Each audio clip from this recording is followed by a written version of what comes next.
a song in combat, and you go, oh no, I'm about to be hit by this very strong attack. But one downfall of being in the middle of everything while trying to play a song is that you will get knocked out of your performance mode if you happen to succeed. There are a couple of workarounds for this, but generally you should try to not unless you're me, which is I just kind of do everything wrong and somehow manage to make it work. That's kind of the thing, I guess. Just a couple general thoughts before I go into a little bit more specifics. I personally find the bard extremely fun and have played both Paragons extensively, and I may at some point in the near future, if time allows, make a more detailed review of both Paragons. So, take a look out for that. One last thing to note is that bards have one less encounter and one less daily compared to all of the other classes. My guess is this is because bards have like 8 songs that they can play. We'll start with a fresh look from Ashley. Shop now for amazing deals on burgers.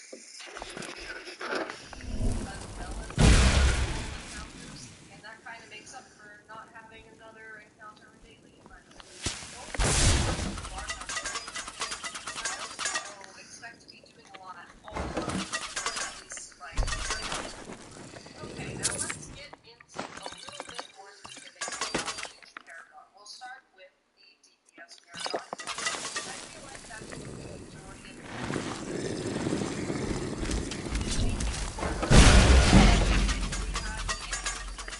over OP high DPS Paragon. You can kindly just put those back in your pocket because it's not a super OP high DPS character. Bards can provide quite a few party buffs, and as a result, their DPS is currently around average. Of course, things will change because this is just a preview, but as of right now, their DPS is nothing exceptional. As far as powers go, the 3 that you initially start out with, or the 3 that you unlock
Hold on, my boy. Hold on.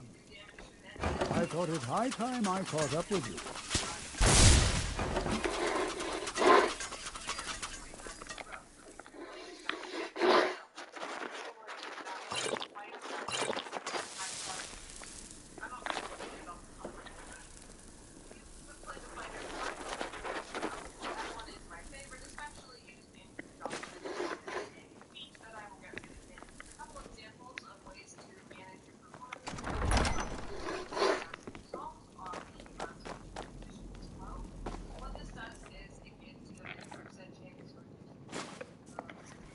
Well now, would you look at that? I never imagined we'd find something like this. Why is this buried so far within Sarthol? This is simply fascinating. Until next time. Oh, no, you don't.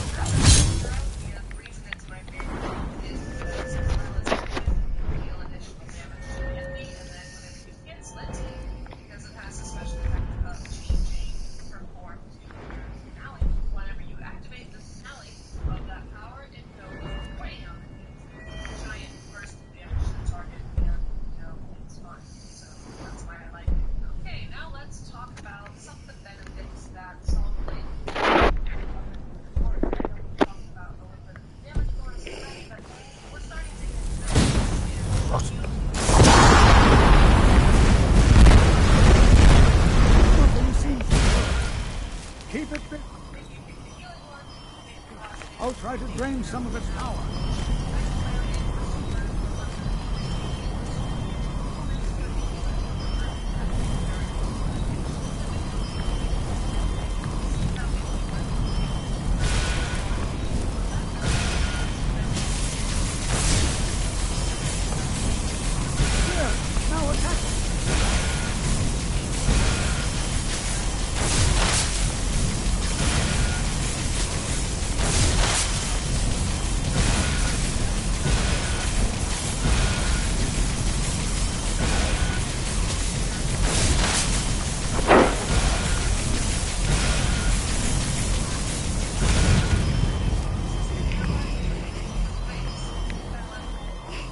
I'm not the only one seeing this now.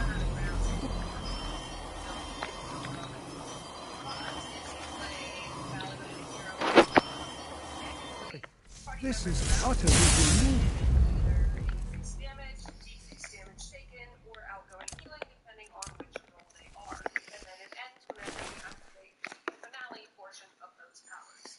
Your other option is to cause the closest party member to you to have 10% increased damage, 10% less damage taken, and 10% outgoing healing. This is Take a look. that is constantly applied to whoever is the closest to you. So if you really wanted to stand on top of someone the entire dungeon, you can guarantee that they always have a job. It's not something that you can control. It's purely based on how close your party members are to you. And now I'm just going to talk about a couple of... I have no idea. This is amazing. Absolutely amazing. The Archmage needs to be informed immediately. He needs to see this for himself. I don't dare leave this unattended. Can you return to the college and inform Sabo Saran of this discovery? Please, hurry. So what it allows you to do is it allows you to use other encounters between strikes and advent and freedom. That probably doesn't make sense to you, but those are both encounter powers. Freedom is the one I talked about earlier that you can activate up to 8 times and it just does damage in front of you. And multi-freedom is the final encounter power that deals damage to all the enemies in front of you. And you can also use that 4 times. So it's basically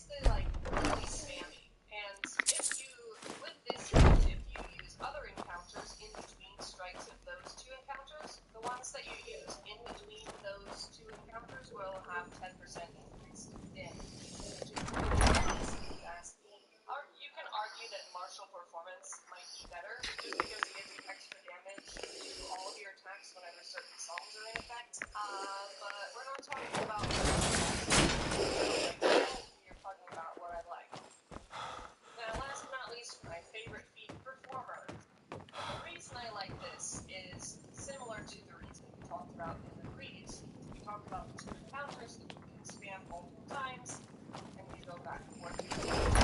With Performer, you're at wills and encounters, and make one of your encounter powers randomly be able to be cast regardless of their cooldown.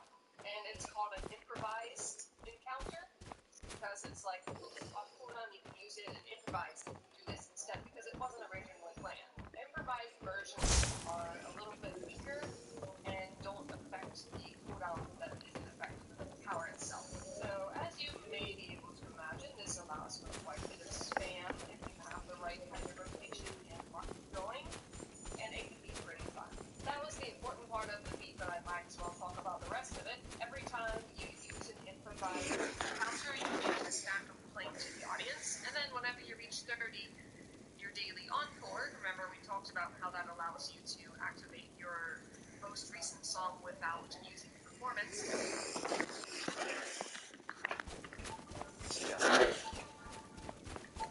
Together, AI. Make it. Well, hello. Ladies and gentlemen, today is the day where we discuss I don't want This some doesn't snotty elf concern telling you, me what friend. gods I can and can't the main worship. focus of this video is going to be on the new level cap, the new leveling process, and the content that has been removed or changed, but there's also a bunch of other stuff here too, so if you're interested to know what else is coming in Mod 21, then you might want to stick around for the whole video.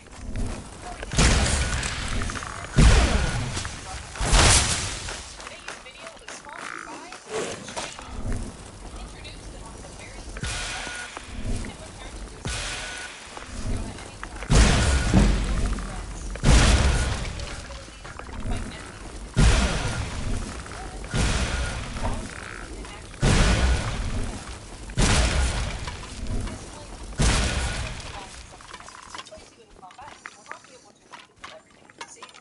Availability of these features is subject to change. Fantastic! The training room has been an invaluable resource for me while testing out the Bard, and I'm sure it will be helpful for you as well. Of course, there's a few more features I would like to see added, but as it is right now, it's still very helpful. Okay, now let's talk about the most important thing. First and foremost, Neverwinter's level cap has changed once again, this time from level 80 all the way down to level 20. Hard to believe I ever complained about Riften being Well, cold. if you've ever played Dungeons & Dragons, which I have not, but if you have, you may understand this reasoning, and that's just because that is the max level that your character would be in traditional Dungeons & Dragons. So, considering that Neverwinter is a Dungeons & Dragons based game, it does kind of make sense that the level cap would be brought in line with that. And as a result, the entire leveling process has been reworked and some content has been removed to kind of really streamline the process and bring players to the endgame content much faster. And I can verify that this did actually happen, and it's not something that they just said for good. So one of the very first things that you're going to notice if you start leveling a new character is that you no longer gain any experience points. And now I hear you over there thinking, wait a minute, if you don't gain any XP, then how are you going to level up? And to You that, must be one I of have those to tell wizards you, from the it's college in really Winterhold. you just level up based on your story progression instead of just how much XP. So as you move through the storyline, you will gain certain quests that upon completion will grant you an additional character level. This will help prevent players from falling behind, because there have been instances, and I'm sure you've probably experienced this yourself, where you're just playing through normally and eventually you end up in a place where you are either a lower character level than the area designates, or you are over-leveled and your character level is technically too high for the area you're meant to go to next. So with this new system, that will no longer happen, and everyone will be the same always. Now, another question you may have is, well, if there's no more XP, then what happens after you're level 20? Level, Enchanting services are one of the few things that keep us in touch with the rest of Skyrim. The local Nords may not like us very much, but they don't. You've come to the right place. I'd be happy to teach you. I've also heard on the grapevine that Until next time. rewards you get from overleveling are actually pretty good. So you'll have to let me know what kind of good and stuff you guys are getting from that, because I would like to know. Now, another question, based on what I've said earlier, you're probably wondering, well, Sober, you said that the leveling process has been changed. You just talked about XP. What is actually different about leveling? And I will tell you, and the answer to that question is adventures. Adventures are essentially storyline quests that you complete in order to level, and after that, there are more adventures. Some of the existing campaigns have been turned into adventures. So we have Undermountain, Elemental Evil, the Dwarven King, the Maze Engine, and Acquisitions Incorporated are now adventures. This means they will be easier to complete and take less time, I imagine. I can't say that with 100% certainty because I've not done it, but I have heard someone say that Acquisitions is less grindy and stuff, and it's nice. So, yeah. You also get boons and additional rewards for completing them, just like you do in the leveling adventures, which, by the way... You are relatively new here, are you not? I have noticed you, but we have not spoken. Then allow me to introduce myself. I am Savos Arin, Archmage of the College of Winterhold. I am quite content to see nearly any aspect of magic explored and investigated here. But I do not and will not approve of any research or experiments that cause purposeful harm to your fellow members of the college. Are we clear?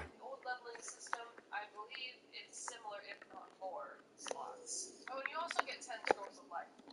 By the time that you've completed leveling, you'll already have almost 300k.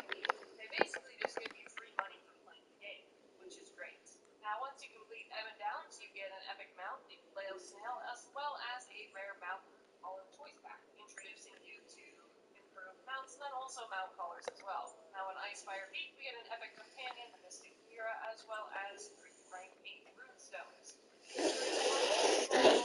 Issue with that, and it's the fact that we are getting runestones before being introduced to companion equipment. I leveled this character to level 20 on preview and still have not received any companion equipment, so I have nothing to do with these runestones anyway. Next up is the Chasm, or the Chasm, depending on how you feel like pronouncing it today, and with that you will get 3 epic insignia choice packs and 4 single stat enchantment choice packs. Now, And if you'll finally, excuse the me. Straight Caverns, you get a bunch of AP and a rank 8 weapon enchantment choice pack. Congratulations, everyone now gets a weapon enchantment for free. Okay, now since I've gone over that, you can probably infer the zones that you'll be going through in order to level your character, and they do go through the order that I just described the rewards in, and those are the only zones that exist to level. So, which maps have been removed? Luckily for you, I can answer that question for you.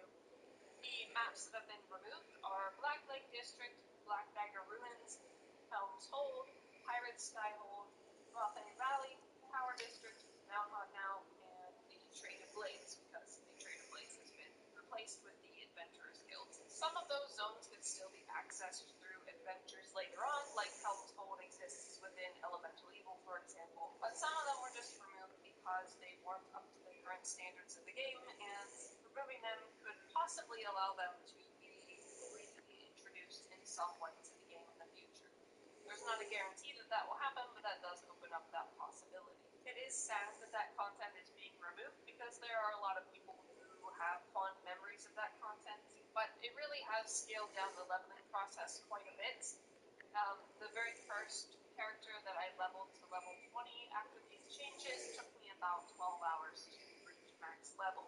This character on preview here, I did in about 10 hours, but that was with knowing how the leveling process worked and skipping all the dialogue, going through the quest, and just speeding through everything. So, in general, you can expect the leveling process to take about 12 hours, depending on how often you stop to go AFK or stop to play songs on your flute if you're leveling a bard.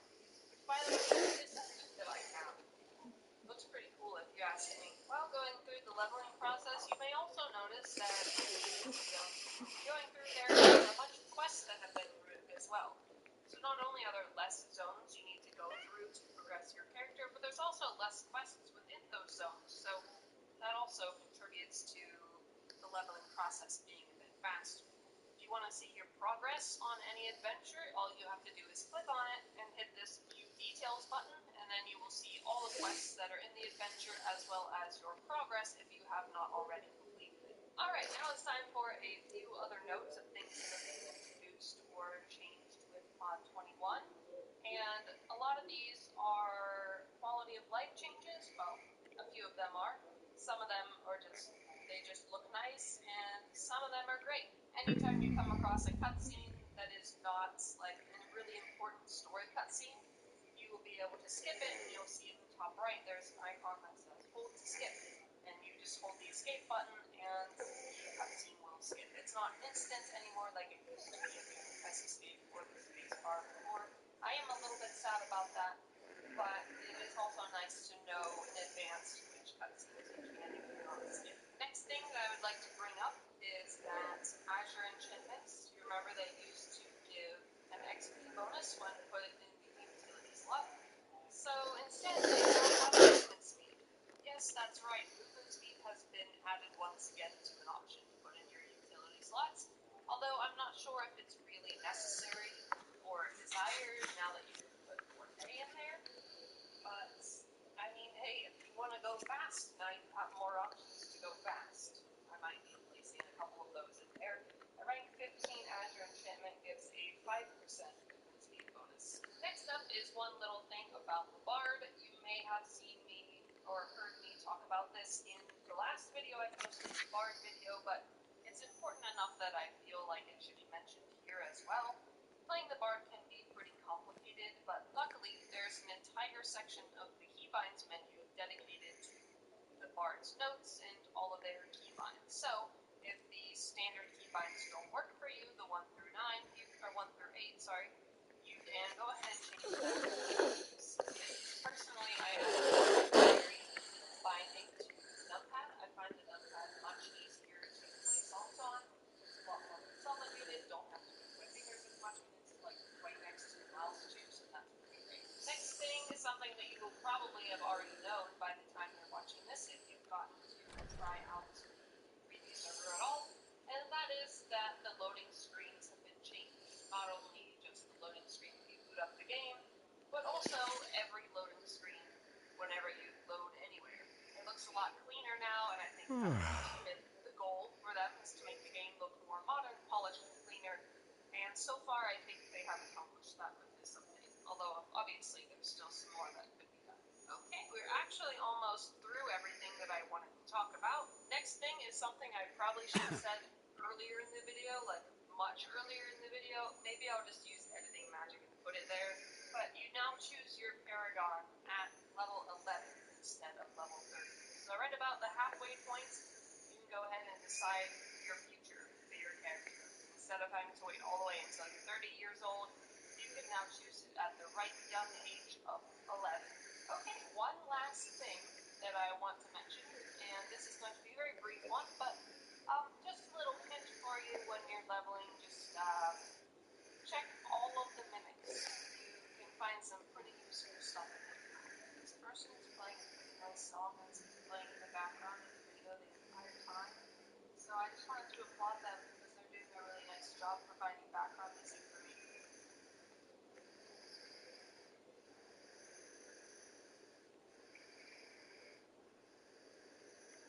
This is what P is going to be like, except multiplied by 100 whenever this goes live.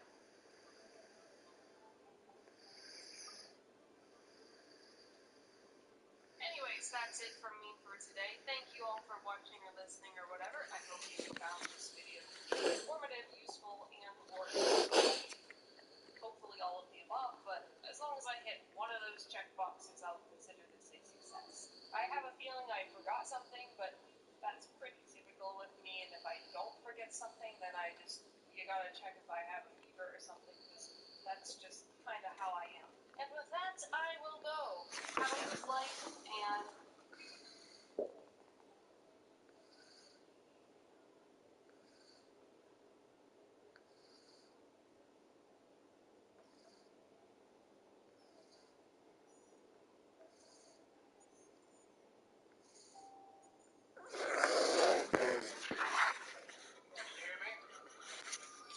Can you hear me at all?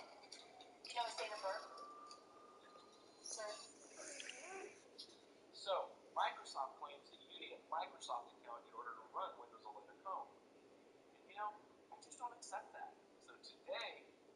show you how to set them without one. Stay tuned. You know, Microsoft retired their accounts. Just stop it. Microsoft for a while now has been pushing their Microsoft accounts. The amount of people that sign up for a Microsoft account thinking that they have no choice, they have to, is just unbelievable. And most of the time, people don't realize that they can just have a local account with you. You don't need a Microsoft account. And in fact, I recommend not using a Microsoft account. You know, let Microsoft do the hard way. Don't just give it to them. But either way, I'm not going to use a Microsoft account. And because of this, I've actually already decided that all of my new systems are just going to come with Windows 11 Professional. In fact, most of my systems now I'm still loading with Windows 10, and it's going to be Professional because these people are going to upgrade to Windows 11 at some point. And when that happens, I don't want them to have to create a Microsoft account. So using the Pro version, at least I can have some control over that. Even though Microsoft will try to force the Microsoft accounts onto there too. But, you know, it is what it is. Either way, when the news broke that Windows 11 was going to require Microsoft accounts for the Home Edition, I was just livid with Microsoft. You know, I just don't want to deal with this. When I set a computer up for a customer, I'm setting the computer up. I typically do it at my shop, and then I bring it to the customer, and once it's done, it's done. I don't want to have to deal with setting up a Microsoft account on behalf of the customer. My shop, the customer's not here. I don't have a lot of time setting up email addresses with customers when they're sitting right next to me. I certainly don't want to set up a Microsoft account for them when I'm not there. And the way I set systems up is I don't use the out-of-box experience like some manufacturers do. I actually set the system up with the user profile and everything. So when I bring the computer to them, they can hit the power button and it's ready to go. And that's the way I like to do it. And I'm not going to change simply because Microsoft wants to spy on customers. You know, find another way to get data from your customers. Don't do it this way. So there has been ways to get around it, but they don't work exactly the same way as they did originally. I think Microsoft is trying to patch this hole.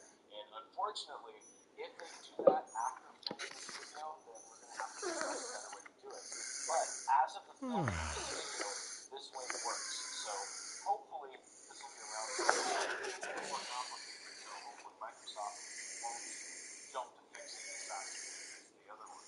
So the first thing that we're going to need to do before I can show you how to do this is set up Windows.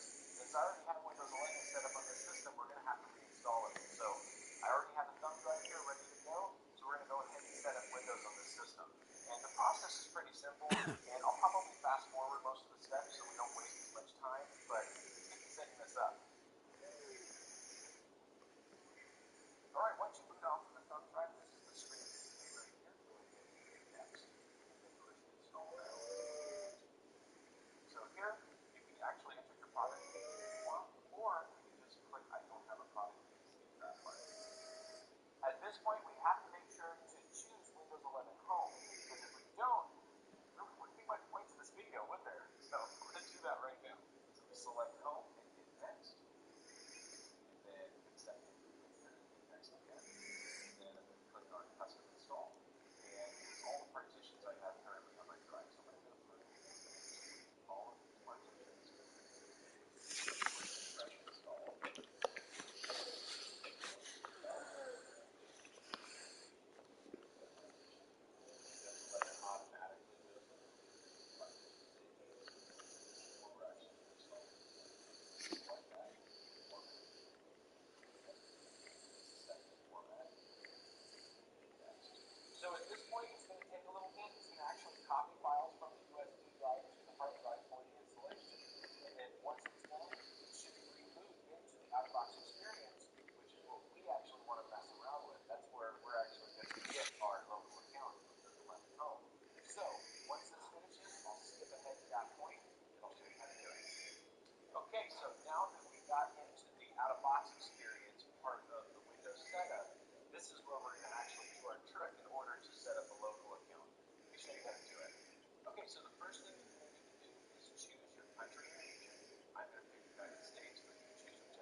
Now, originally, the way this workaround actually worked was there was a little back button right here you could click, and by clicking that, it would allow you to create a local account.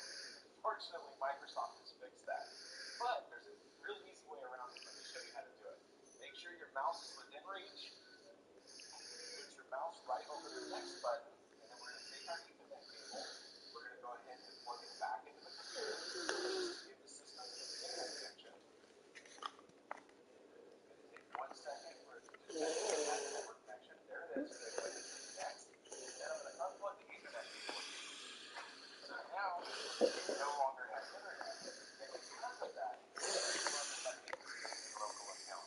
However, it may take a minute to do that. And there we go. Who's using this device? It's asking me my name. So let's go ahead and choose that. All right, so I'm going to go ahead and type my name in here. Next. Password. And put done. And then home.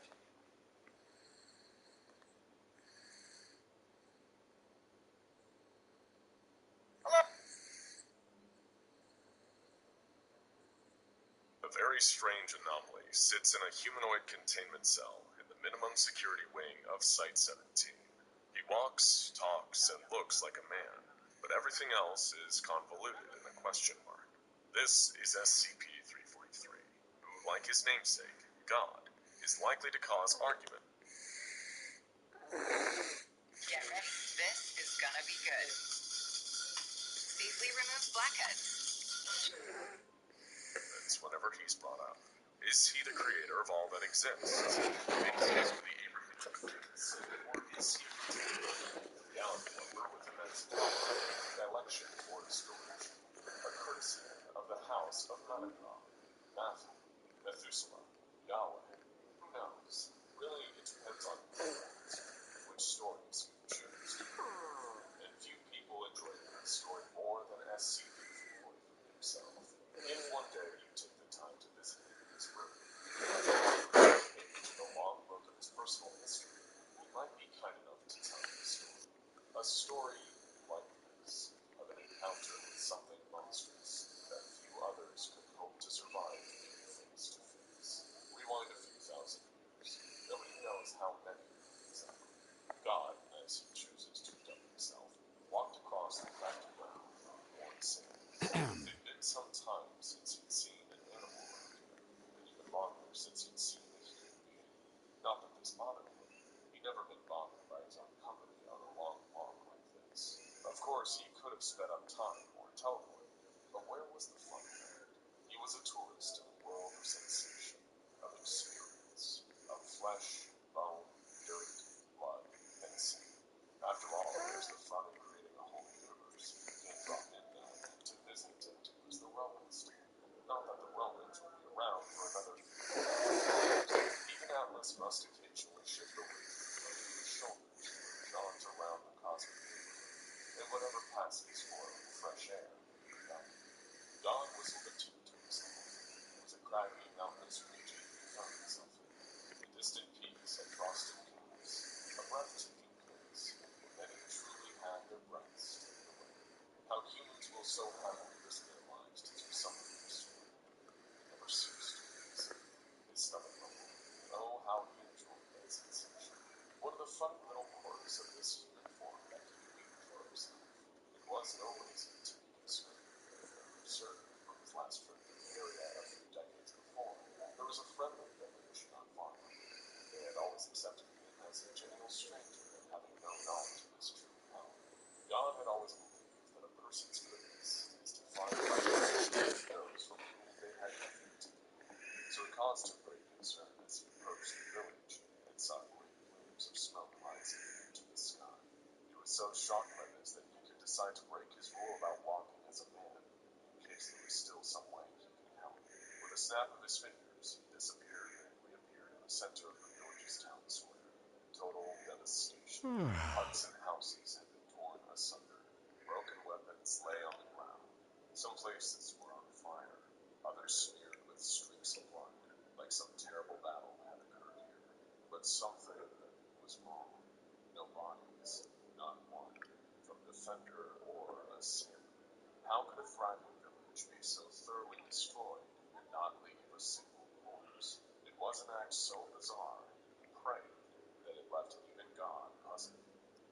was another downside of his human form. Here on Earth, he didn't have access to true omniscience. How could a mere human mind, bound by the constraints of linear time, ever truly comprehend the total of existence? Even attempting to do that here would melt the brain of his human body and its skull, and leave it dribbling out of his nose and ears. Instead, he chose to walk around the ruins of the village and investigate firsthand. Arrows and broken spears and swords littered the ground.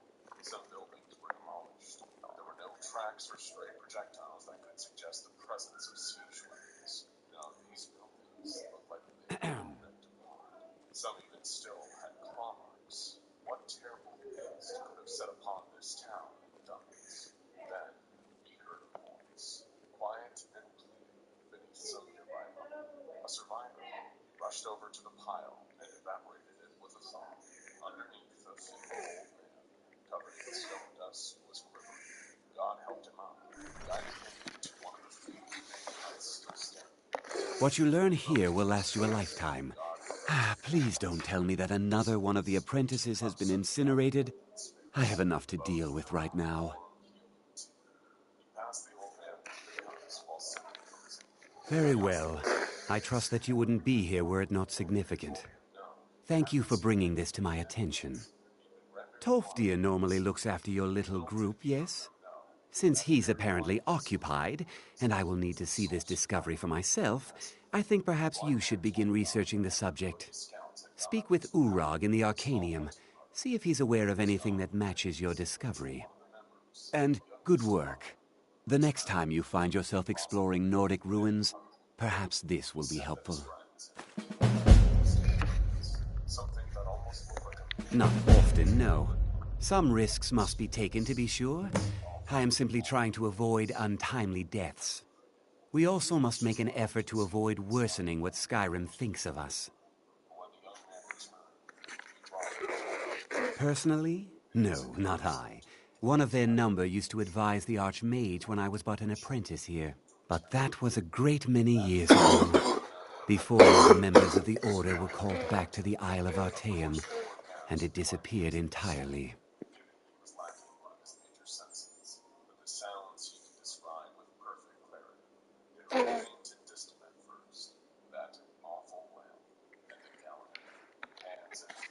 Purpose? I should think it's self-evident. Magic is a true power, not something to be shunned by commoners or treated as an amusing diversion by politicians. It shapes worlds, creates and destroys life. It deserves proper respect and study. The college is a place where we can focus on that, without the pressures of the world weighing down on us. Recalled the sounds of arrows knocking and swords clashing against something. But even their greatest warriors had screamed and died. Those who saw it and tried to flee and hide were slaughtered all the same. Soon enough, there were only two sounds left in the village: the monster and the one. He didn't understand why it overtook him. It wasn't bad. It took everything. I've seen documents dating back to the late Second Era. Beyond that, it's hard to say. Events in the last several hundred years resulted in a significant loss of our history, I'm afraid. The Great Collapse, as it has come to be known. An unfortunate natural disaster that ravaged the area. The college fared far better than the city of Winterhold, but it was not left untouched. No one is sure of the cause. Some believe the eruption of Red Mountain had far-reaching consequences that were only felt years later. I know there are some who have blamed the college, said that we were responsible. I assure you this is not the case.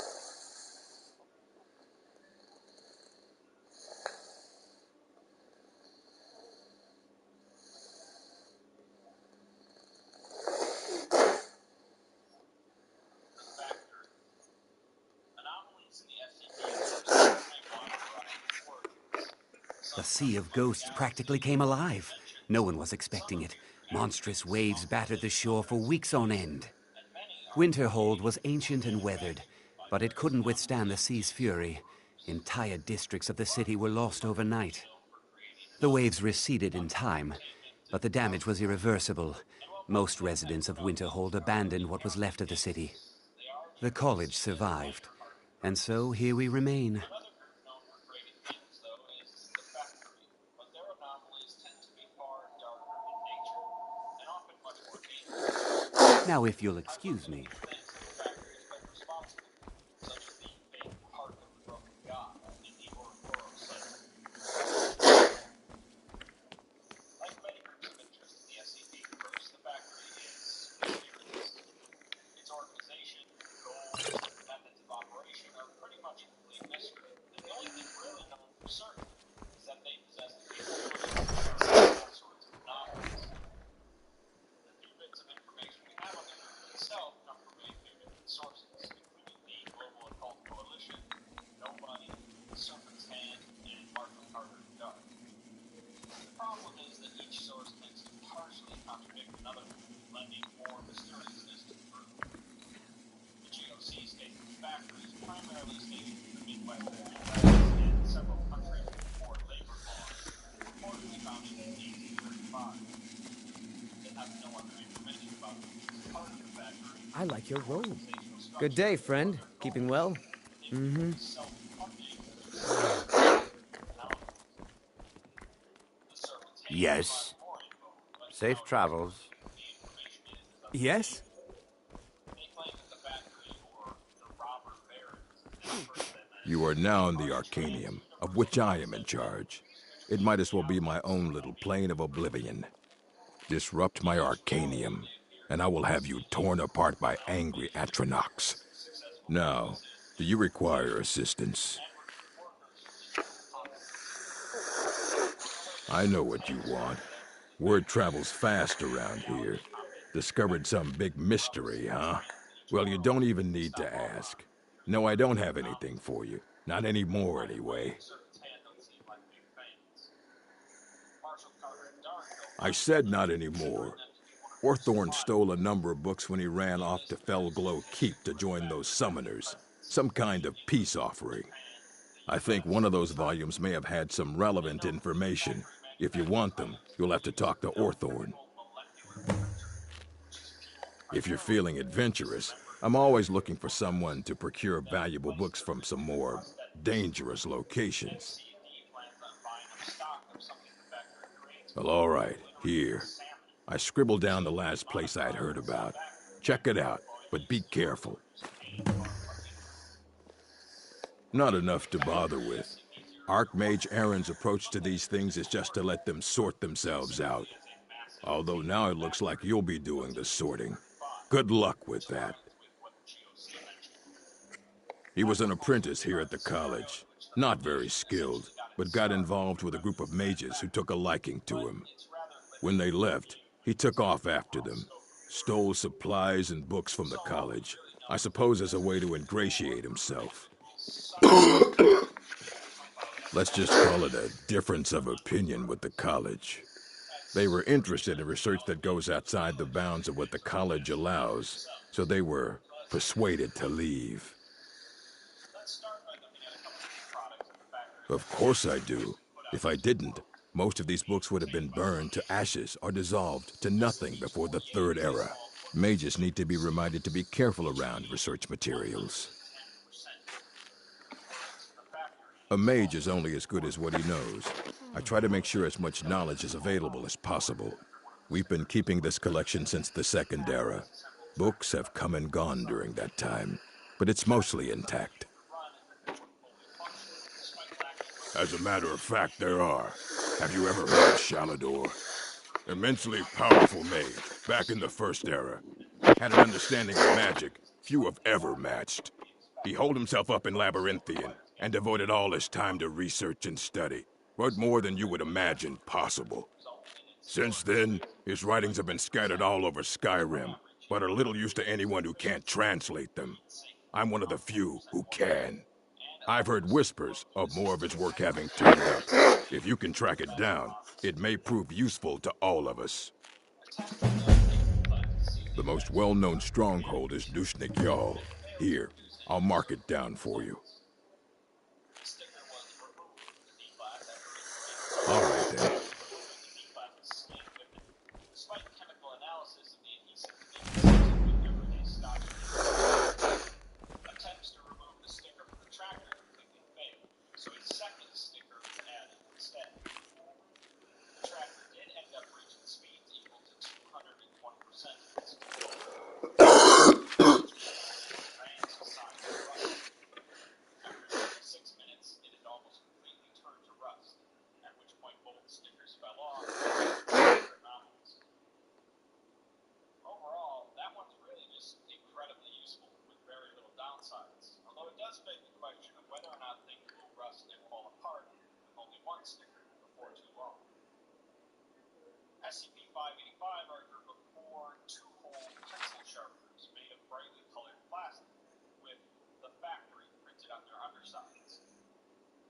Pencil sharpeners operate as normal on a pencil up to a certain point. If a pencil continues to be sharpened using 585, its sharpness will continue to increase without any apparent limit. The effect can be reverted by inserting the pencil into the other hole and rotating it counterclockwise, although the lost mass from pencil shavings will not be restored. The pencil will reach its normal maximum sharpness after 20 rotations. Tests showing a pencil after 30 rotations may drop from 1 meter and embed itself 10 centimeters into a solid steel bar. After 40 rotations, the pencil was dropped from 1 meter into bedrock, penetrating down half a meter. After 50 rotations, it penetrated 5 meters, and after 60 rotations, it penetrated down 50 meters. You know, the Foundation has to keep going until something explodes, so they continued sharpening it until 100 rotations were done. At this point, the tip of the pencil began radiating extreme heat, resulting in the wooden part of the pencil bursting into flames. The pencil was then inserted into the other hole in the sharpener, causing the sharpener to melt, leaving only 3 of them left. It's noted that the sharpener permanently recovered from an elementary school after an expunged event. Alright, that's a little bit more of what we expected, as there's really not much benefit from that, since the sharpeners only work on pencils. What exactly You there. sharpeners go I have for questions for you. things in wild You were in remote Sarthal, yes? elementary It has schools. come to my attention that something was found there. I mentioned Dr. Entertainment Room. I know full well that you have. 2933 was Please do not insult my connected between intelligence. the 2 rooms. Tolfdir is still there now, is he? 2933 I shall expect a was full a report when he partially submerged returns. steel structure in a large saltwater It is my reservoir. job to know these Both the things. exterior My and role as interior advisor of to the the structure are Archmage is extremely aided by rusty, knowing with several everything that major sections transpires pretty here. complete. Thank you for your It's help. currently You believed may that go this now. structure was designed to contain 2933-8. The interior of the structure is essentially a shipping network, with passages having been observed to change, moving, or disappear completely. Currently, it's believed that all of the passages within the structure lead to 2933-A, and once inside, there is no way to return to the entrance. Additionally, any individual or Azura's wisdom to you, friend. slowly begin to show signs of rusting on their exterior surface, with the affliction believed to be permanent. This corrosion will spread across the Yes, Sarah? entirety of their exterior before affecting their internals. The speed of this process increases as the subject approaches 2933-A. As is typical in these situations, a deep glass is chucked in to see what the place is. As soon as he enters, he remarks that there's something bad in there. A sense of foreboding fills the walls of the structure. He also hears some Enchanting services are one of the few things that... sure is. I've got another client. Wants me to... All right, be quick about it, will you?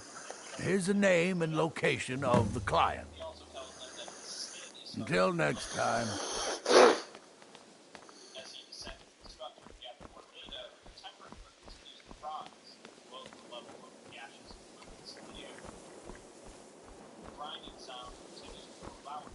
The skin affliction he's experiencing is burning him, spreading up over his face.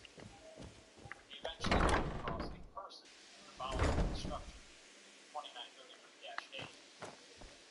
The voice picked up by command is noticeably distorted and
father was very sick, as the rust was inside of him. So he promised Mr. Smiles that if he took the rust from him, he'd be able to make smiles forever. After he gave the rust to Mr. Smiles, though, he was afraid, as Mr. Smiles says that there's just something about the rust that terrifies his father, and he didn't even want to look at it. Mr. Smiles continues to groan in agony throughout the conversation as metallic sounds are heard within the structure. Mr. Smiles is certain that his father is out there making smiles for people, and he'll come back to him someday soon. The D-Class asks him about the rusting of his skin. Mr. Smiles says that there's nothing you can do about it, and the pain only gets worse. Once you have the rust inside of you, it just spreads and spreads, until there's nothing left but oil, smoke, and rust. It seems that Dr. Wondertainment possessed this rust infection that is related to the factory, and managed to pass it on to one of his little mystery creations, Mr. Smiles. Mr. Smiles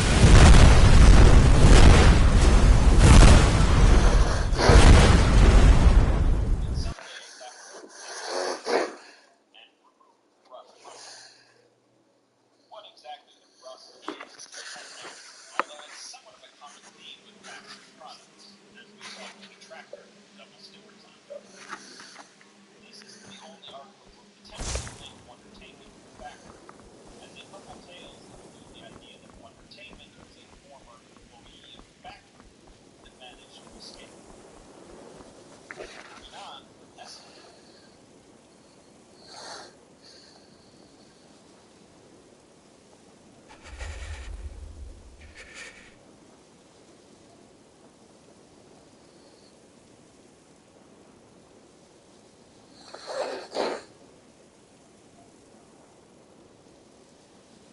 In this video,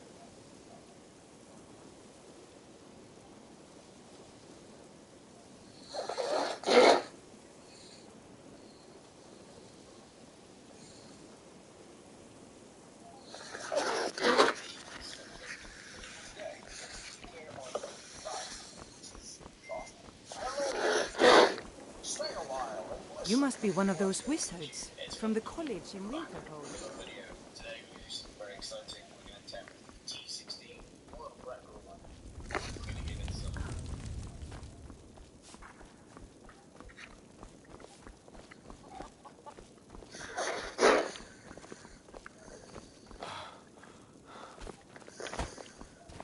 Like that. We're going to go through all 7 classes on the season. Attempts to do T16 on all as fast as we can.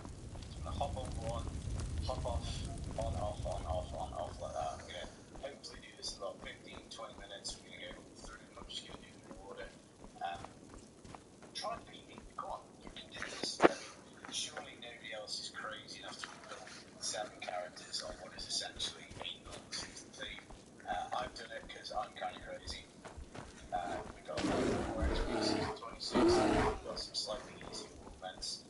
Yeah, if you want to do this off season, that's the cheapest way to do it. By all means, go for it. I'm going to be hopping, as I say, on and off these characters. It's going to be a little challenging because I share gear pieces and gems across all of them. Because whilst I am crazy enough to build 7 classes, I'm certainly not crazy enough to gear them all individually with their own gems and their own crimsons and stuff like that. I'm not sure if all of these got the meta key options. Probably they do. We shall see. Yeah, I don't know how this can go. So wish me luck. I'll start the timer in the bottom left before we get going. As always, guys, thumbs up would really does help out the channel. Let me know if you like this kind of video. Obviously, it's a bit wacky, it's a bit different. Any kind of comments, thumbs up, whatever, is appreciated. And if you think it's garbage, let me know too, because obviously this is all for everybody's entertainment. So, without further ado, let's start the timer. So off we go, on to the DH. We have to give it some.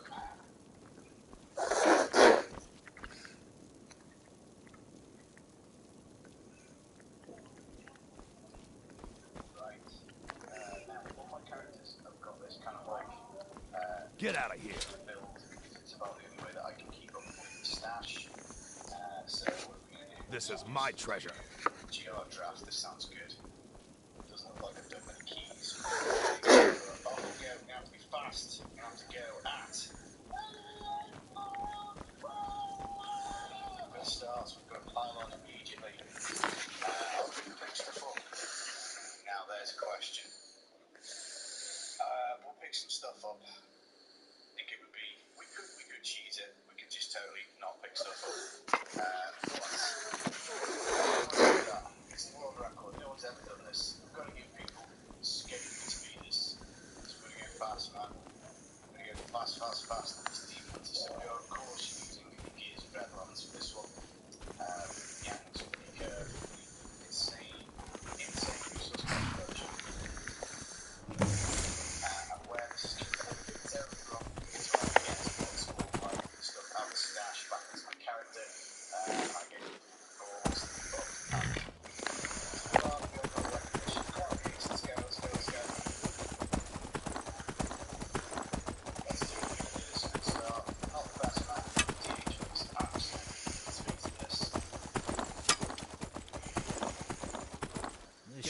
Kill him!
Never should have come here.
He probably was stuck with you.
Psychological evaluation, the officer replied. Not letting this affect his dedication, the guard was told to prepare for procedure 220 Calabasas. Along with a fellow member of Foundation security personnel, the guard was instructed to gather everything on a strange list. Class 2 person. Disposable class personnel.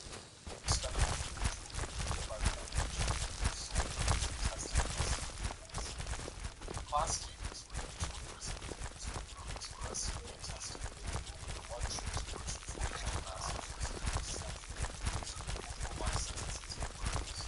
This is what the brother was told. The Foundation personnel were instructed to class teams sold as the system. Next, the uninterrupted longitude the silver star kilometers per story. Kill, fight.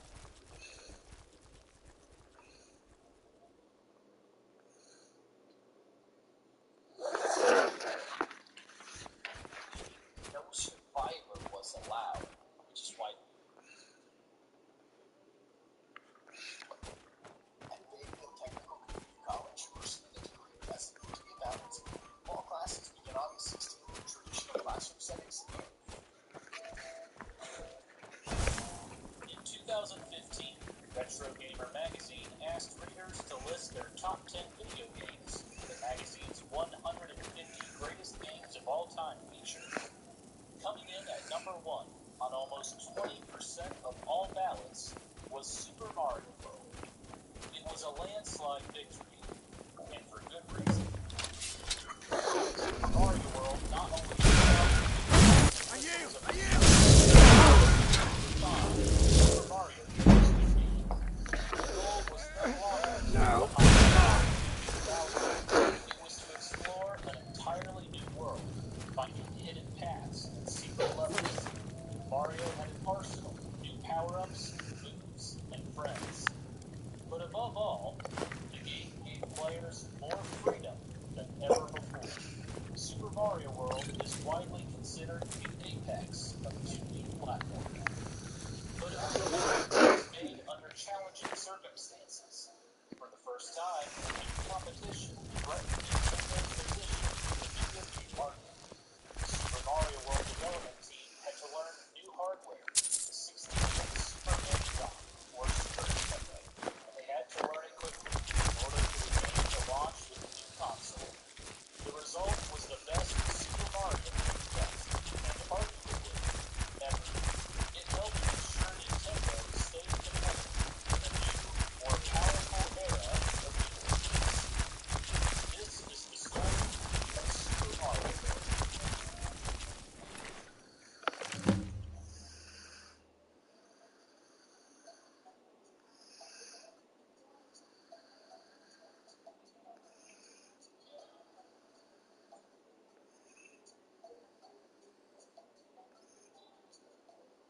It's about time for the Famicom to start dropping off. I think people are getting tired of it. Hiroshi Yamauchi. In the summer of 1988, Nintendo President Hiroshi Yamauchi made a stunning declaration. The Famicom era was coming to an end. Nintendo's family computer console, or Famicom for short, was first released in Japan in July of 1983. By 1988, Nintendo had sold 12 million systems, millions of games, giving them a 90% share of the Japanese video game market. But Yamauchi had reason to be concerned. Sales of the Famicom had peaked in 1986 and were slowly dropping. In an exclusive interview with Japanese magazine Touch, Yamauchi expressed disappointment in the Famicom's recent sales numbers and admitted that the next generation of consoles had arrived. There was new competition in the video game market. In October of 1987, NEC, a massive electronics corporation, threw its hat in the ring with the PC Engine console. NEC boasted about the technological superiority of its system and planned to release a CD-ROM attachment in the future. The PC Engine appealed to teenagers and young adults. In just 2 months, NEC sold more than 500,000 consoles. Nintendo was also keeping tabs on Sega. Sega was planning to launch their new console, the Mega Drive, in October of 1988. Sega boasted their new system would be capable of more than just playing video games. It would have a modem, a printer, and more. The Mega Drive was also the first 16-bit video game console. Sega proudly slapped a 16-bit label on their system. All of a sudden, Nintendo's 8-bit Famicom seemed underpowered and outdated. But Yamauchi had a surprise. Someone do something. In the interview with Touch magazine, he announced that Nintendo was shifting focus to the next generation console, the 16-bit Super Famicom. Yamauchi had been teasing systems since 1987, not coincidentally, a month before NEC released the PC Engine. Now, in 1988, Yamauchi was ready to reveal more details. Not coincidentally, Somebody a month help! before Sega released the Mega Drive. The news was more than an announcement. I've been looking for you. It was a Got something I'm supposed to deliver. buyers. Your hands Don't only. waste your money. Nintendo's latest Let's see console here. I've will got be a yours. letter and a lot of gold. Something about it being your, inheritance. Oh, and sorry for your loss. Looks like that's it. Got to go.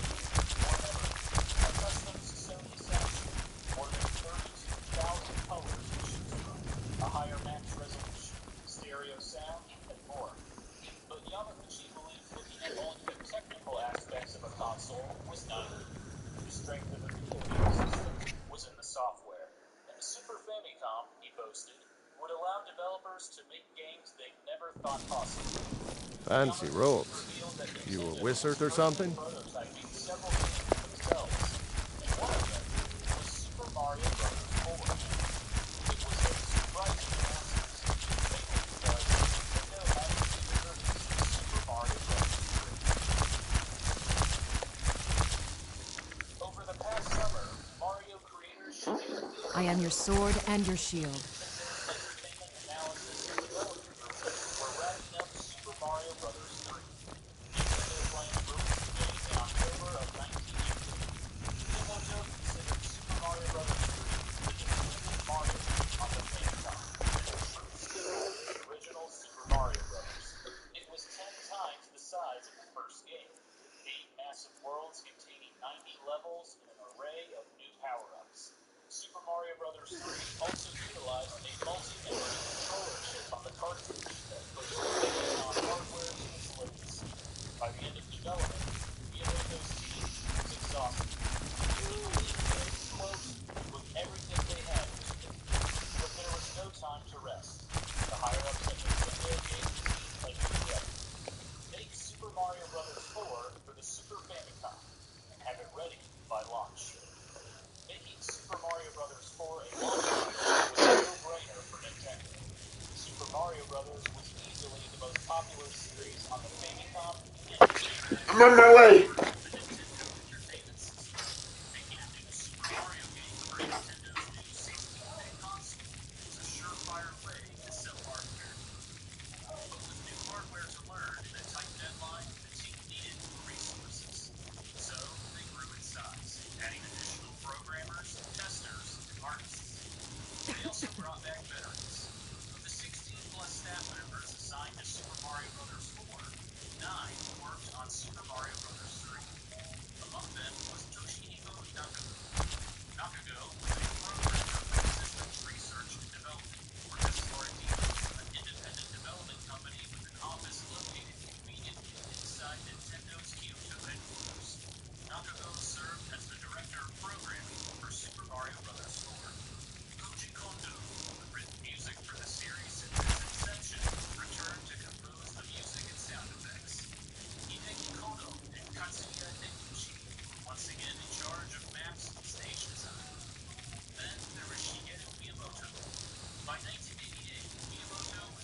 your sword and your shield. The two formed a powerful partnership.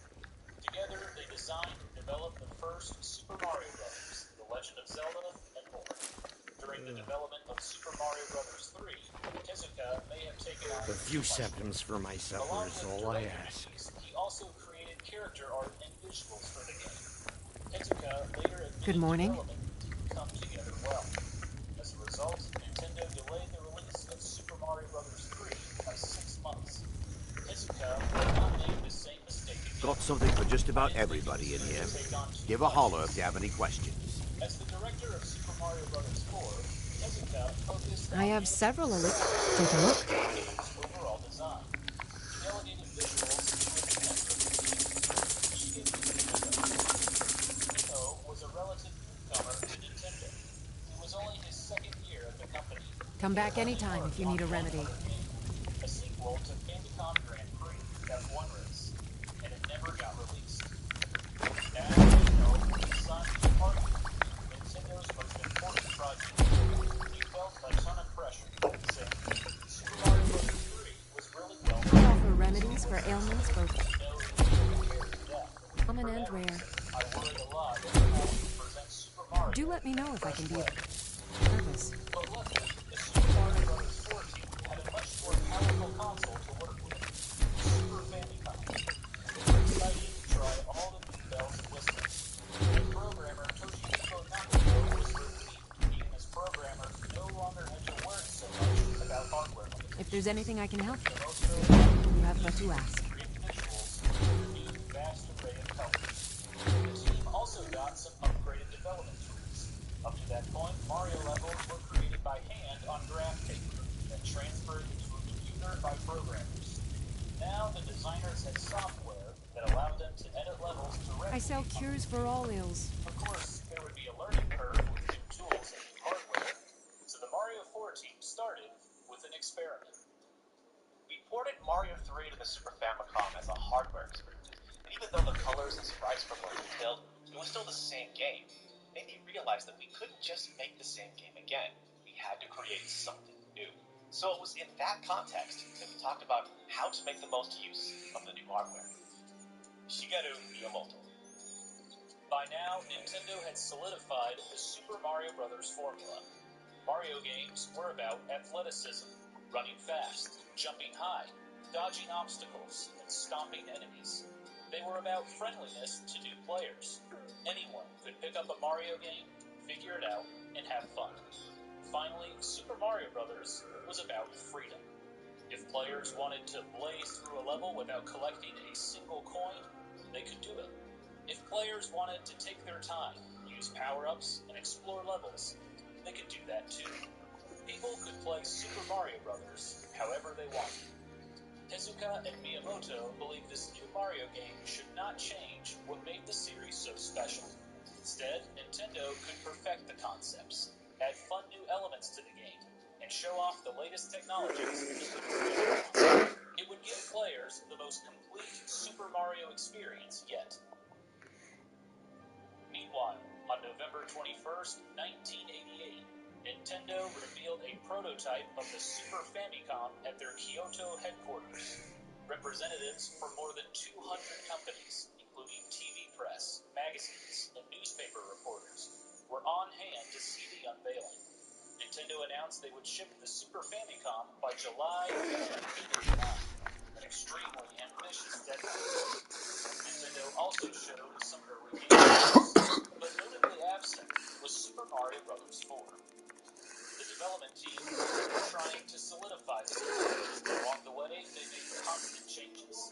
Early on, the Super Mario Bros. Was apparent. The graphical style, including Mario's sprite, was very similar.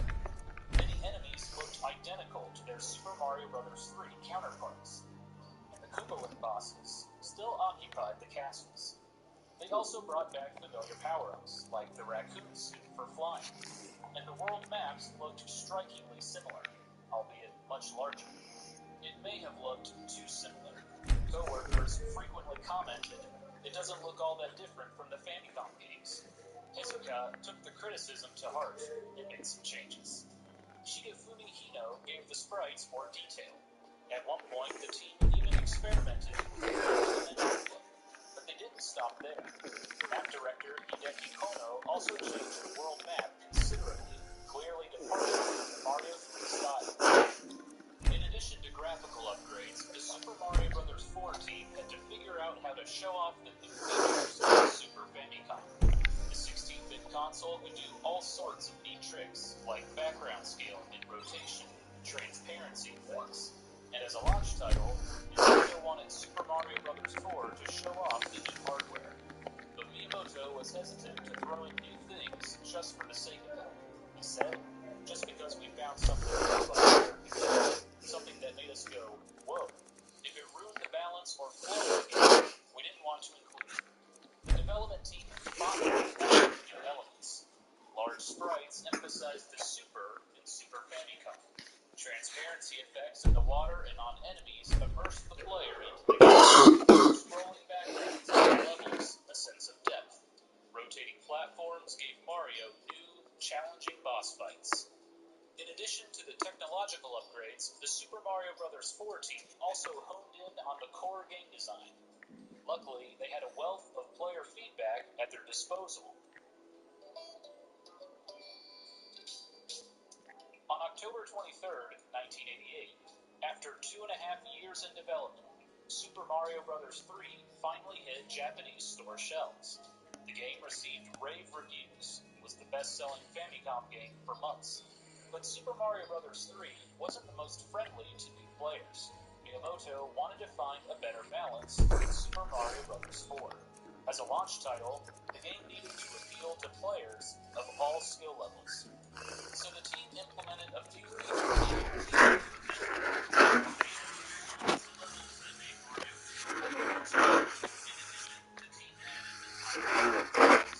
In the previous game, Mario could stockpile power-ups before entering levels. Now, Mario if he got hit or if players press select, his items would take automatically. By the summer of 1989, Super Mario Bros. 4 was starting to separate itself from the previous games, and the development team took it a step further by giving the game a new title. With a whole new world for Mario to explore, there could be no better name. Super Mario World. But everything changed when Nintendo decided to delay the release of the Super Famicom. There were a multitude of reasons. The Super Famicom hardware was, for the most part, ready to go. But there was a distinct lack of software. Nintendo was still working on launch titles. And although 21 companies had signed on to become You'll third-party find developers tonics, for the system, salves, poultices, and potions on their shelves. Browse to your heart's content. There was also a global chip shortage. A new generation of semiconductor and chip technology caused manufacturers to split their production capacity. That drove prices up considerably. Yamaguchi hoped to keep the Super Famicom at a price point of around 20,000 yen, or around $150. However, with the chip shortage, the large Super Famicom could shoot I sell up cures beyond for all ills, 30,000 and I'll be happy to serve you. $225. And with the chip shortage, Take a look. Nintendo maxed out its manufacturing capacity. At that time, Nintendo produced 3 million Famicoms and Nintendo Entertainment Systems per month. They were also dealing with stock shortages of their new handheld I think I can teach you a thing or two. Nintendo launched the Game Boy in North America later that year. Stock shortages led one columnist to comment, "When you launch a competing product, you cannot cope with what you already have." There was also still life left in the 8-bit Famicom. Super Mario Bros. 3 was a huge success, and NX's upcoming Dragon Quest IV was guaranteed to fly off store shelves. It was so popular that NX What do you need? planned to release the game on the weekend to prevent kids from skipping school to buy it. Yamaguchi's early teasing of the Super Famicom seemed to have worked. In a Famitsu magazine survey, many readers claimed they would rather wait for the Super Famicom than buy a PC engine. Although NEC's PC engine was selling well, Honor to it you, was my still Thane. nowhere near the reach of the Famicom, which was now in 1/3 of Japanese households. And Sega's 16-bit Mega Drive failed to make much of an impact. They had only sold 400,000 units up to that point. With the threat of competition going down, there was simply no need to rush the Super Famicom to launch. So on July 28, 1989, Nintendo held a press conference at their Kyoto headquarters and announced they were delaying the Super Famicom for an entire year. But while the delay made headlines, there was more to share. Nintendo unveiled a new design of the Super Famicom, and for the first time, they previewed their most anticipated game, Super Mario World. But surprisingly, the reaction was mixed. While many publications were impressed by the technological advances, they felt somewhat disappointed in the gameplay and graphics. For these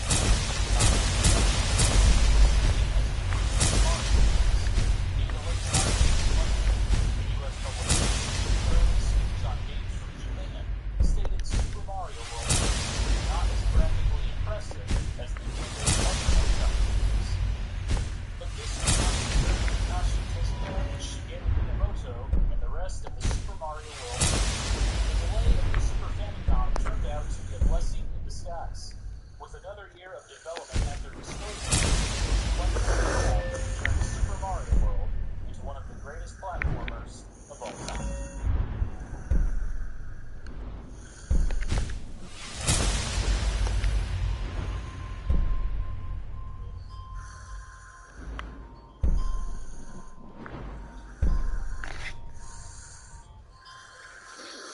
With the Super Famicom in the fall of 1990, Super Mario World team had an extra year to work on the game. Shigeru Miyamoto and Takashi Tezuka took a chance to refine the game's balance. How could the development team ensure both newcomers and veterans got the most out of Super Mario? And how could they give these players more freedom to play the game in their own way? The team often met late into the night, discussing potential ideas. But one idea unearthed a wealth of possibilities.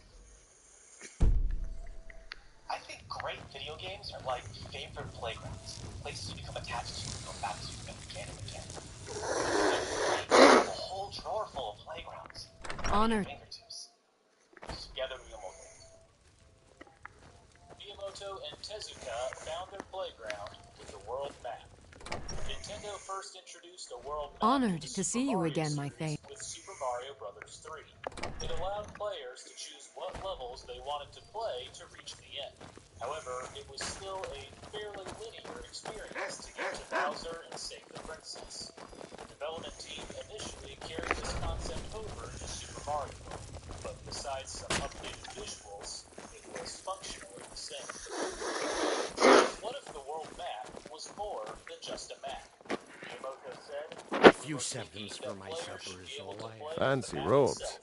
You a wizard or something? Got a complete overhaul. Mario had a whole new world to explore. Dinosaur Land. Players were free to explore Dinosaur Land how they wished. Rather than having 8 separate worlds, Dinosaur Land was one massive area with interconnecting Need regions. something? Players could backtrack and replay levels, or explore new areas of the map. The developers filled the map with secret levels and hidden paths. This gave players new ways to experience the game. For example, players could find a secret passage to Bowser's castle quickly. Divine smile on you, friend. Play through all the levels in order.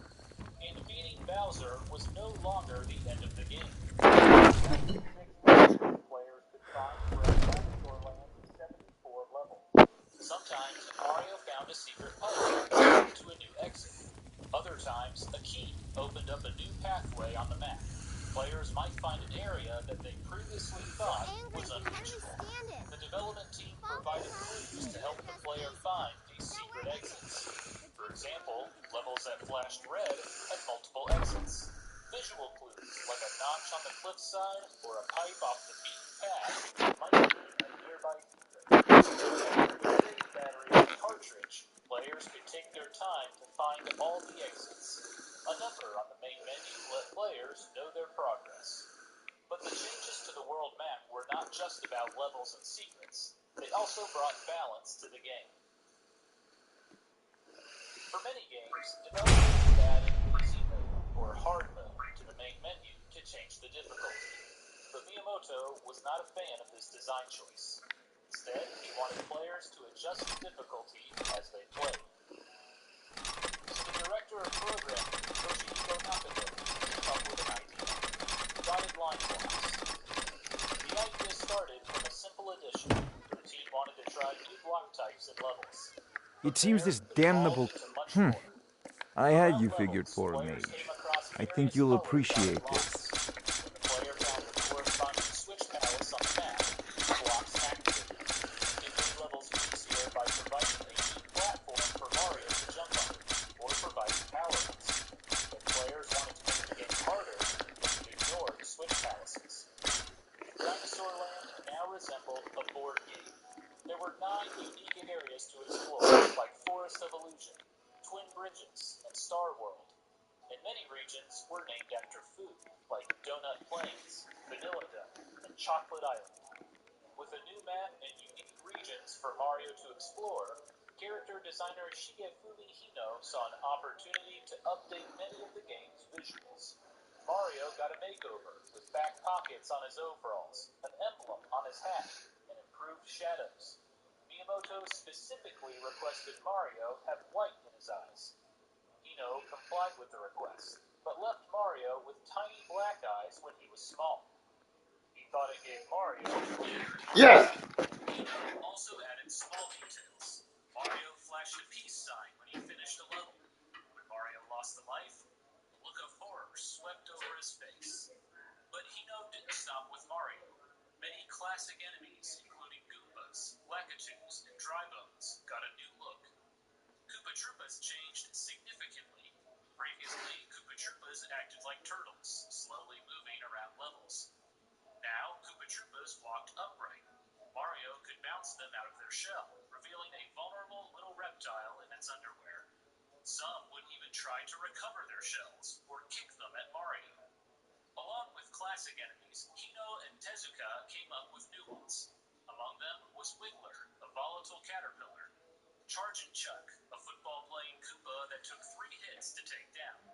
And Rip Van Fish, a sleepy fish who excitedly chased Mario when he woke up.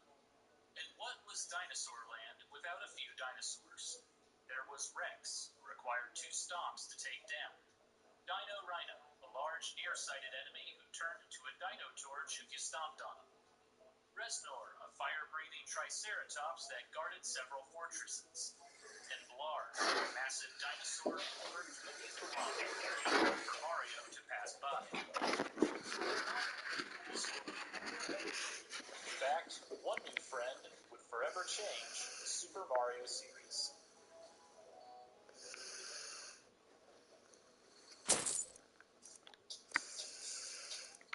For the past 5 years, Shigeru Miyamoto had a sketch of Mario riding a dinosaur taped up at his desk. He had wanted to implement the idea since the first Super Mario Bros. Game. The team tried to add it to Super Mario Bros. 3, but technical limitations prevented them. But with the more powerful 16-bit Super Famicom, there was hope. Tezuka noticed the sketch again and decided to give it a shot. He took the idea to character designer Shigefumi Hino. Your mind is the best weapon you have. That Mario could ride like a horse. Hino's first idea came out looking like a crocodile. Tezuka made some suggestions. The dinosaur should be smaller, cuter, and related to the Koopa Troopas. Hino made modifications, and, over time, the character's final form took shape. A green dinosaur with a shell on its back that doubled as a saddle. Tezuka recalled that, quote, he turned into quite the cute character. As a placeholder, they named the character Yoshi, the name of Mie Yoshimura, an artist on staff. But the name stuck. Writing Yoshi was a fun new way to explore levels, more than just transportation. Yoshi could eat enemies, or grab hard-to-reach items, help Mario jump extra high, and traverse rough terrain. Yoshi could also gain new powers. For example, with the different colored Koopa shells, Yoshi could breathe fire, temporarily fly, or stomp the ground. In addition, he could eat berries scattered around levels to earn more time, power-ups, and coins. Yoshi also provided Mario with a free hit. When an enemy hit Yoshi would run away, but the player had an opportunity to get Yoshi back. The team also added adorable baby Yoshis, various colors. Mario could feed the Yoshis. I've been looking for you. Got something I'm supposed to deliver. Your hands only. Let's see here. There's a new museum opening up in Dawnstar. The owner is asking me to hand out invitations to travelers. Looks like that's it. Got to go. The development team brought back old power-ups as well. There were the usuals. Nope. Sorry. Nothing. The fire flower that let Mario Need something? shoot fireballs, and the superstar that granted temporary Yes? invincibility. The development team initially brought back the Super Leaf, which turned Mario into a raccoon and allowed him to fly temporarily. But with all the other changes happening, they thought they could do better. So they experimented with a few ideas, such as wings, before finally settling on a cape. The cape, acquired by picking up a feather, worked similarly to the raccoon suit. Players could hit enemies with it, and, after a brief runoff, could temporarily fly. But it offered so much more. Players could more control mid-flight, and by rocking back and forth, they could stay in the air much longer. Mario could also attack enemies from above. It was the most intricate power-up in the series thus far. The development team constantly tinkered with the cape controls. Many test players found it too difficult at first. And thanks to the extra buttons available on the Super Famicom controller, Mario also had a new move. The spin jump. By pressing the A button, Mario could destroy blocks from above, bounce off obstacles, and stomp enemies. The development team even utilized the shoulder L and R buttons on the new controller. It allowed the player to scroll the screen forward or backward slightly. In previous Super Mario games, certain levels required players to take a blind leap of faith. Now, players could scout out what was ahead before making a decision. Super Mario World was finally coming into its own. The development team overhauled almost everything. A new world, new enemies, new friends, new minigames, and new power-ups. And to complement everything were the brilliant compositions and sound effects from composer Koji Kondo. Huh? Another. That takes care of that? Kondo had worked on the Super Mario Bros. Series, composing the memorable original theme. While working on Super Mario Bros. 3, he composed a plethora of new music with a distinct reggae vibe and a ton of percussion. But after completing the project, Kondo thought he used too much music.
On people. So, with Super Mario World, he wanted to focus on one melody incorporated into multiple songs. But due to the new hardware, he found the work, quote, 100 times more difficult.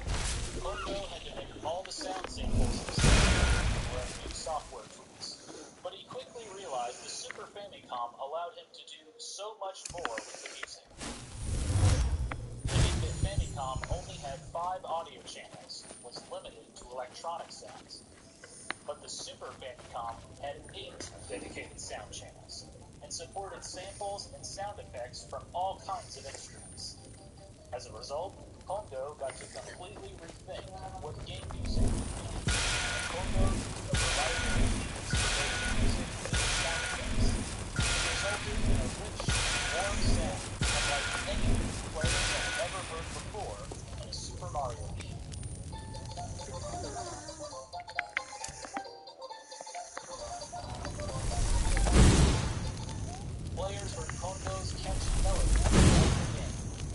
Background music made the melody sound bright and fun.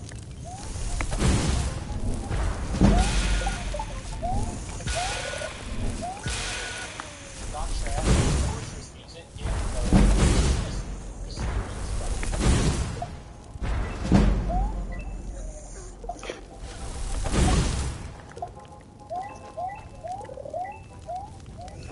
Kondo added a few subtle musical cues too. When Mario found Yoshi, a new percussion track built in over top the music. Kondo even added a reverb effect to the sounds while Mario was underground, adding to the level's atmosphere.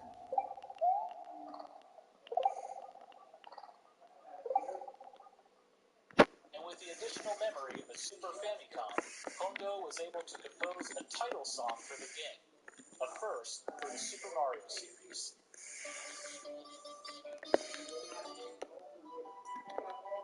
By the summer of 1990, 2 years after development started, Super Mario World was mostly complete. Tezuka and his team felt they had taken the concepts that made the series so special: freedom, athleticism, friendliness, and perfected them. It was a massive, side-scrolling 2D platformer. Nintendo packed everything into a 4 megabit cartridge, an impressive feat considering all the new graphics and sound. On the packaging, Nintendo added Super Mario Bros. 4 as a subtitle, reminding players that this was a continuation of the beloved series from the Famicom. Super Mario World was the quintessential launch title. It showcased the hardware's new technologies, while at the same time providing fans of the series comfort and familiarity.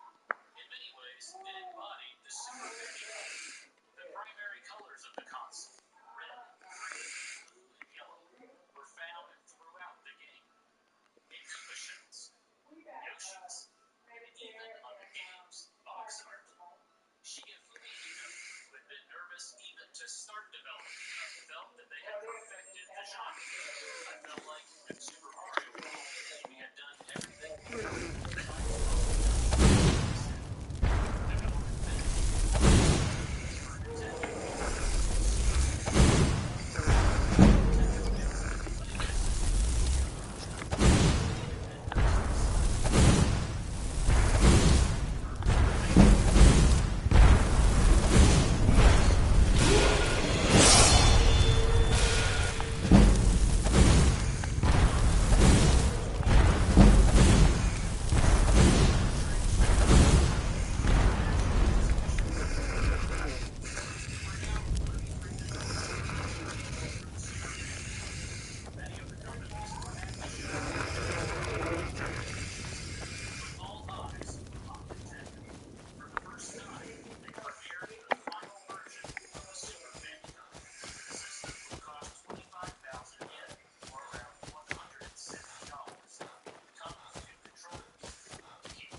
First was F-Zero, ultra-fast arcade racing game.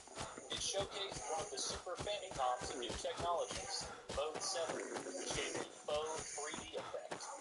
The second game was Super Mario World. Nintendo set up 10 Super Famicom stations at the trade show, so attendees could try out the new games. 8 of them were dedicated to Super Mario World. People packed the booth for the entire show. The media was impressed by all the latest changes to the game. Electronic Gaming Monthly called it the premier piece of software shipping to the Super Famicom. The hype for Super Mario World and the Super Famicom was bigger than ever. Nintendo received 1.5 million pre-orders for their new console from wholesalers. With so many pre-orders, Nintendo worried that launch day might be a little chaotic. So they encouraged retailers to implement Need a ride? reservation system when selling the Super Famicom. Where do you want to go? One store had so many reservation requests. Climb and back, and we'll be off. Sent out postcards to the winners. Is there anything 2 else? years after announcing the system, there is. Nintendo was You don't have to finally be ready so to damn enter quick. the next generation. And for the first time, in we're solitude? launching a new console Beautiful with old real city, competition capital of in the Skyrim, market. but I'm sure you'll... In the the early morning of November 20th, Nintendo loaded 100 trucks with boxes of Super Famicom consoles, along with F-Zero and Super Mario World cartridges. In an event dubbed Operation Midnight Shipping, Nintendo sent out their newest console and games in the dead of night, hoping to ward off thieves. And on the morning of November 21st, 1990, the Super Famicom and Super Mario World were officially on store shelves in Japan. Launch day was a mixed bag. The Hakuhinkan Toy Park store, which didn't take reservations, had a massive line outside the entrance.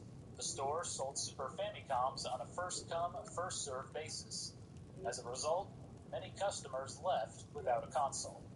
But other stores, like the Odakyu department store, were relatively calm. The store issued reservation tickets 6 weeks ahead of time, anticipating that kids would play hooky to get the system. The store sold 1,500 Super Famicoms on launch day. But the biggest issue was the lack of stock. Although Nintendo had 1.5 million pre-orders, they could only ship 300,000 consoles. Many smaller stores, If you've come to Solitude to join the Legion, speak to Rika. If not, just keep your nose clean while you're here, or you'll end up like Rogvi. Offering the Super Famicom bundled with software at a marked up price. Retailers accused Nintendo of stalling production to create a false shortage and drive up demand. Nintendo responded by promising to increase their manufacturing capacity in 1991. Despite the issues, the Super Famicom was a hit. According to a report from Nintendo, the initial stock of 300,000 consoles sold out in just 3 days. They can't turn Uncle Rogvir. Tell them he didn't do it. You there. The Dawn Guard is looking for anyone willing to fight against the growing vampire menace. What do you say? Lock the city gate. You betrayed us. You're not paying attention then, like almost everyone else around here. Haven't you heard that the Hall of the Vigilance was destroyed by vampires? They never took the threat seriously, and now they paid the price. You helped Ulfric Stormcloak escape the city. The Vigilance mostly hunt down Daedra worshippers, which is why they got torn to pieces when they went up against vampires. That's why our leader, Isran, is re-establishing the Dawn Guard. Real, serious vampire hunters. Beat the High King in fair combat. Such is our way. Ha! Isran's going to like you. Go talk to him at Fort Dawn Guard, southeast of Riften. He'll decide if you're Dawn Guard material. Very well, Rogvir. Bow your head. But even with all the praise, some they expected more from Nintendo's On this day, I go to Sovngarde. a bit stale compared to Super Mario Bros. 3. Others found the extra controls challenging to learn. None of that stopped customers from You look like you could do with a ripe apple, or a tomato, cabbage, or leek. A Super Famicom. By February of 1991, Nintendo had sold 750,000 copies. Come on in. Of Super Mario. Let me know if you need anything, or take a seat by the fire and I'll send someone over. Super Famicom consoles. Super Mario Mania once again swept over Japan. Need something? A new wave of Super Mario I've only been a part of the Red Wave's crew for a few weeks, but I've already learned to stay out of Captain's sight. Super Mario World, Mario and Yoshi's Adventure Land, an interactive anime compatible with Bandai's Tedabiko toy phone. There were cross-promotions with food and beverage companies, including McDonald's. There were mangas based on the game, such as the Super Mario Kun series. Nintendo and Warner Pioneer released the game's soundtrack on CD, featuring new jazz arrangements of Koji Kondo's music. Konami even released a gambling machine, Mario Roulette, based on the minigame in Super Mario World. The Super Famicom and Super Mario World were a success. Nintendo hit its goal of selling 3 million consoles within a year by August of 1991, 3 months ahead of time. And in total, Nintendo would sell 3.5 million copies of Super Mario World in Japan, making it the second best-selling game on the Super Famicom. By 1992, the Super Famicom overtook NEC's PC Engine in sales, cementing Nintendo as the top dog in the Japanese video game market. But when it came time to bring the Super Famicom and Super Mario World over to North America, things wouldn't be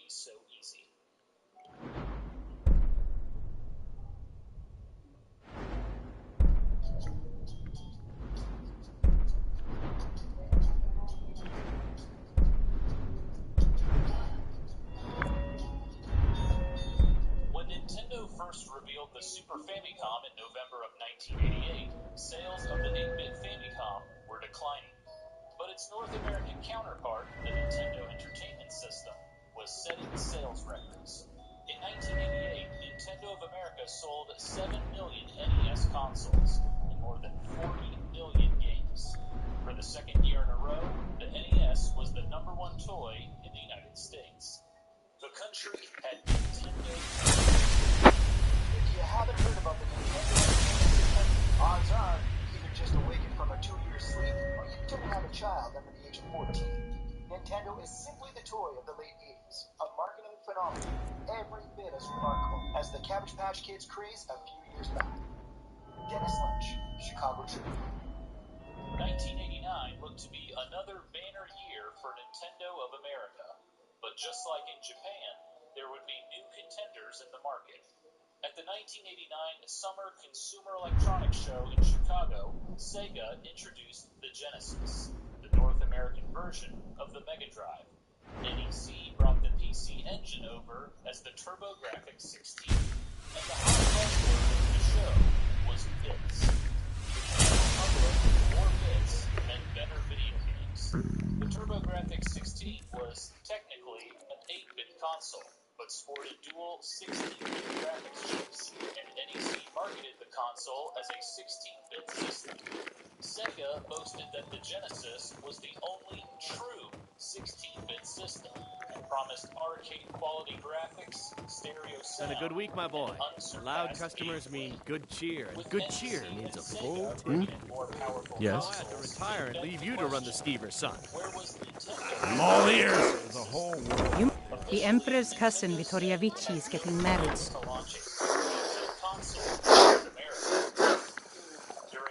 Need something? At the summer CES show, Nintendo played a video hosted by a costumed Mario that showcased the NES and Game Boy. Mario tried to convince the audience that 16-bit consoles were not the future of video games, that the NES was plenty powerful. The press called it propaganda. But while Nintendo Some gate guard you were. interest in 16 Need bits, something? video game magazines were picking up news on the Make Super it quick. Famicom from Japan. Video game magazines had seen a resurgence the past year thanks to a booming video game industry. Nintendo even had a magazine, Nintendo Power, with an estimated 1.2 million subscribers. Got something for just about everybody in here. Give a holler if you have any questions. And it wanted to keep the Super Famicom up its sleeve. Biren said you got here just before the execution. Must have been a lovely first sight. Oh, good. I've been waiting for you. Here you go. It's all ready. Now, Sergius knows what I want. I'm hoping he can get it done quickly. Some may call this junk. Me? I call them treasures. From May of 1989, the magazine revealed the Super Famicom, calling it the most incredible game system ever seen. In their second issue, EGM had full-color photos of the Super Famicom prototype, along with the first mention of a new Super Mario game, Super Mario Bros. 4. It couldn't have made Nintendo happy. Bits and pieces anytime. Hadn't even been out for a year in North America. Nintendo was spending Need something? hyping up Super Mario Bros. 3 to come out in early 1990. By the fall of 1989, Nintendo of America would no longer deny that a 16-bit machine Vice President of